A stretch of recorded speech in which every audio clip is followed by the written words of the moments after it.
என் குடும்பத்தில் இருக்கக்கூடிய கஷ்டங்கள் எல்லாம் தீர்த்து கொடுக்கணும். என் குடும்பம் சுமர்ஷியமா இருக்கணும். தாய் மக்கள் சுமர்ஷியமா இருக்கணும். என் பிள்ளைகள் எல்லாம் சென்றவர்கள் சிறப்பாக வளரணும். ஆடி மாறிகள் நன்றாக இருக்கணும்.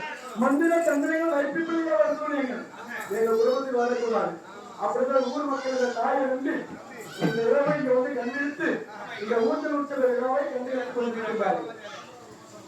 வரமுறை இல்லாமல் அச்ச வைக்கும் தாயே